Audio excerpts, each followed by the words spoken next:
what can we say about Season 7? On the positive note, this is a huge jump in quality from Season 6. Where Season 6 felt very self-contradictory, Season 7 does have its kind of paradoxes and contradictions, but they're not as tough or as outlandish as Season 6. And it does have a very intriguing beginning. Unfortunately, I don't think they do a good job of following up on the premise, but they lay out quite an intriguing set of ideas and concepts. We're getting a resolution, finally, at least most of it, with Spike and Buffy, and that's pretty good. So now Spike is ensouled, and we're going to deal with the consequences of him trying to be a genuine anti-hero, as opposed to before, where he was sort of play acting being an anti-hero, but not really committed to that. So that was really intriguing. A lot of the character-focused episodes are actually pretty strong. The one on Anya that starts off in the first third, I thought was actually pretty excellent, and we don't give her a lot of attention, so that was pretty interesting. And we also have better character development with Willow, with Dawn. Dawn is not being just used as a damsel in distress. So there's a lot of good things, especially in the first third. We also get this intriguing episode called Conversations with Dead People, where we get more backstory with Buffy and her high school years. So there's a lot of little things which are really, really well done in terms of where we think the season is going to go, but there's a lot of misdirection.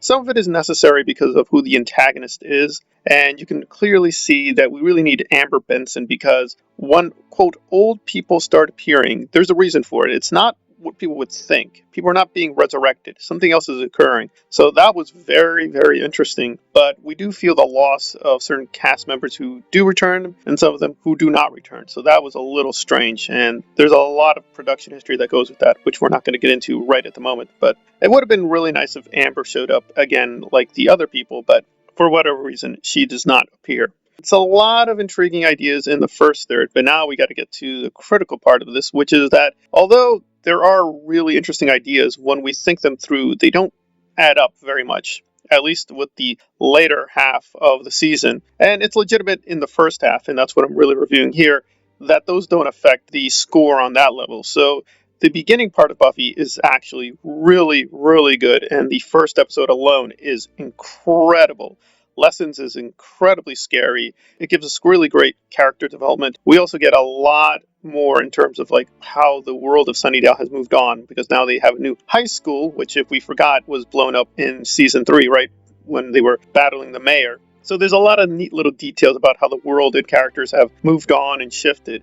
A lot of people think that Clem and Buffy being friends is a big plot hole, but I don't see that. I would see that as fairly normal within the months when Spike was absent, that they would talk to one another and perhaps get to know each other. So there's a lot of little things that you can enjoy and smile at in terms of how the characters are and the world is growing and how it now fits together in this much more mature atmosphere because everyone's grown up. And that's one of the things which you find really interesting about season 7 is them kind of looping back and trying to really come full circle with the early years of Buffy in these later years. So I think most of that was well done, especially that early episode featuring Casey. A lot of people may be puzzled as to what does that mean? Well, Casey is essentially a mythological figure, Cassandra, and Cassandra was basically condemned to tell the truth but not be believed, and so she says things that will happen and are true, and with Casey, she does that. She gives us kind of intuition of what will happen in the future.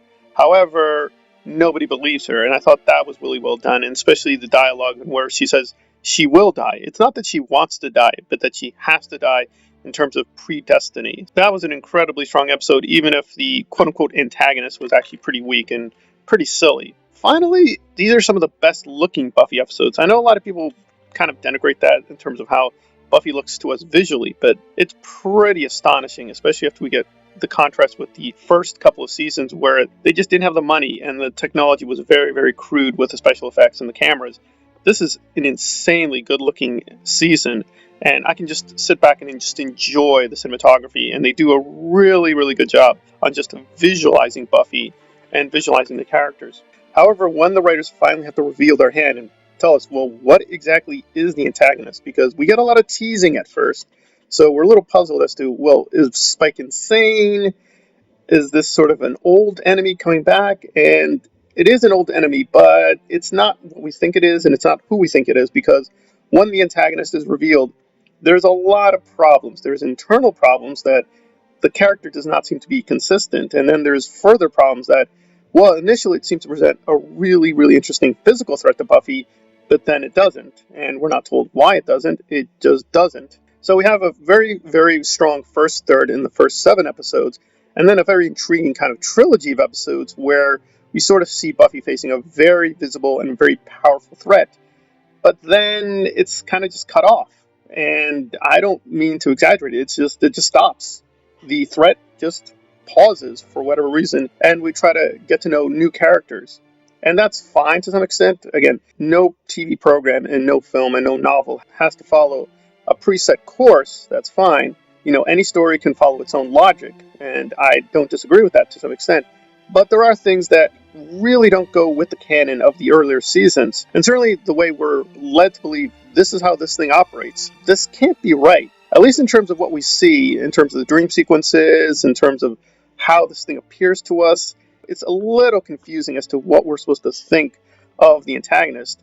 And I'm not clear what even the major theme is of this season. It seems to be we're going from kind of Buffy being the only or sole prophetized kind of savior to it's going to be a collective salvation. And there's an affirmation of women having power. But that's been true of the show in other seasons, so it's unclear if they're just revisiting an old theme, or, which is much more the case, which it seems that there is a lot of great writing this season, but also a lot of lazy writing. The problem with season 6 is the lazy writing was really, really strong and extreme, and we're not going to revisit the Seeing Red controversy here, but it didn't feel like we were seeing our characters. Now, with season 7, we do get a lot of the old characters and the old humor. I thought the humor especially really got back into some of the best of Buffy, but it's not quite at the level of seasons 3, 4, and 5, where those were very mixed. They had some good episodes and some bad episodes. There was kind of solidity to the theme. You can still argue, well, the politics and as well as what the commentators were saying were pretty terrible, and that's true. There was, at least thematically, a much more consistent through line. And here, I didn't really quite sense what the consistency was supposed to be about. I'm still not clear, examining the episodes, what we're supposed to make of them, aside from, okay, there are great performances, there's great special effects, and there's some interesting twists, some interesting callbacks, but beyond that, the substance is a little unclear. Kind of mixed record, but a huge improvement over Season 6. I'm going to give Season 7 a 7.5. Thank you for listening.